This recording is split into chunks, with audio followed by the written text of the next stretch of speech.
फौरी तौर पे अब्दुल्ला इब्न अब्बास को बुलाओ और उनसे कहो मेरी बैत करें। ये जो बैत होती थी ना, ये भी सुन ले क्या होती थी। ये बैत हलफ होता था कि मैं अल्लाह रसूल के नाम पे हलफ देता हूँ कि मैं यजीद की इताअत करूंगा, मैं उसके खिलाफ कोई बगावत नहीं करूंगा। कोई ये बैत लोग समझते हैं कि बस हाथ पकड़ने का नाम बैत था। उस बैत का मुतबादल जमहूरी मुल्कों के अंदर वोट आया है, तो कहा बैत करे। हजरत अब्दुल्ला इब्न अब्बास को भी बुलाओ, अब्दुल्ला बिन जुबैर को भी बुलाओ, इमाम हुसैन को भी बुलाओ। इमाम हुसैन आधी रात के वक्त बैठे थे मस्जिद नबी में, चूंकि पांचों नमाजों की आप इमामत करते। इमाम हुसैन नमाज पढ़ा के शाह के बैठे थे जनाब अब्दुल्ला बिन जुबैर। अब्दुल्ला बिन जुबैर कौन थे? ये नबी पाक सल्लल्लाहु अलैहि वसल्लम की पुप्पी पोते थे और जनाब सिद्दीक अकबर के नवासे थे हजरत अब्दुल्ला बिन जुबैर। और जनाब जुबैर बिन अवाम अशरा मुबशरा सहाबी हैं, उनके बेटे थे। बहुत जीरक आदमी थे, ये भी इमाम हुसैन के पास बैठे थे। अब्दुल्ला इब्न अब्बास भी थे जो हुजूर के चचा के बेटे हैं, इस उम्मत के पहले मुफस्सिर हैं कुरान पाक। ये लोग बैठे थे तो वलीद ने एक बंदा भेजा, उसने आके कहा जनाब आपको गवर्नर साहब ने बुलाया है। तो अब्दुल्ला बिन जुबैर कहने लगे हुसैन इस वक्त बुलाने की बात समझ में नहीं आई। तो इमाम हुसैन बड़े बसीरत वाले थे, अल्लाह ने बसीरत दी थी।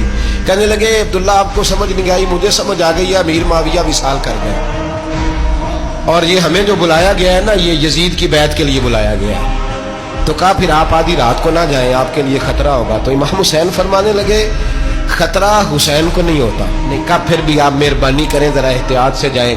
तो जनाब अब्दुल्ला इब्न जुबैर ने, अब्दुल्ला इब्न अब्बास ने 14 बंदे नेज़े दे के, तलवारें दे के इमाम हुसैन के साथ भेजे और कहा कि इमाम हुसैन अगर उसने कोई गलत मलत बात की ना, जबरदस्ती बैत करने का कहा, तो आप बस कोई एक बात ऊंची आवाज में कर देना, ये सिपाही पीछे आ जाएंगे। इमाम हुसैन उन 14 बंदों को लेके गवर्नर हाउस पहुंच गए।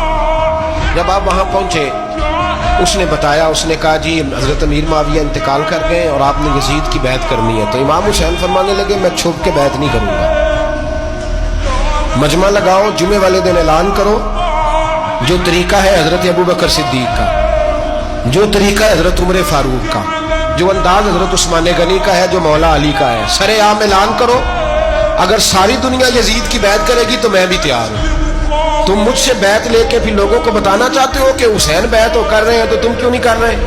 मैं आम आदमी नहीं हूं, लिहाजा छुप के बैत नहीं करता।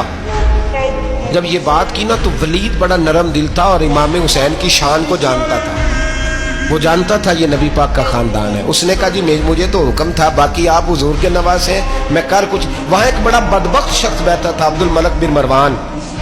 वो वलीद से कहने लगा कि अगर हुसैन आज तुम्हारे हाथ से निकल गए तो तुम्हारे लिए बहुत बड़ा मसला खड़ा हो जाएगा, इन्हें जाने ना देना, या बैत कराओ या इनसे कहो जंग के लिए तैयार हो।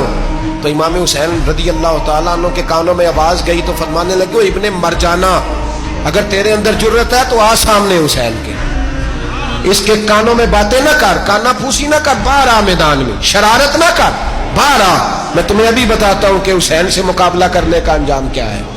ये कह के इमाम हुसैन बाहर निकले, अपने भाई मोहम्मद बिन अनफिया को बुलाया, अब्दुल्ला बिन जुबैर, अब्दुल्ला इब्न अब्बास, ढेर सारे लोग इकट्ठे हो गए। फरमाया ये मामला है, अब क्या करना है? तो वो कहने लगे हुजूर वक्त अभी मुनासिब नहीं है, आप इस तरह करें यहाँ रुके, हम मक्के से, इराक से, कूफे से लोगों को बुलाते हैं, यहाँ एक बड़ी मजलिस मुशावरत कायम करते हैं। इमाम हुसैन फरमाने लगे अगर तुम मुशावरत कायम करोगे तो वलीद और अब्दुल मलक बिन मरवान वो तो जंग करने को तैयार है, और नबी पाक ने फरमाया एक मेंढा होगा जिसकी वजह से मदीने की गलियों में लहू बहेगा।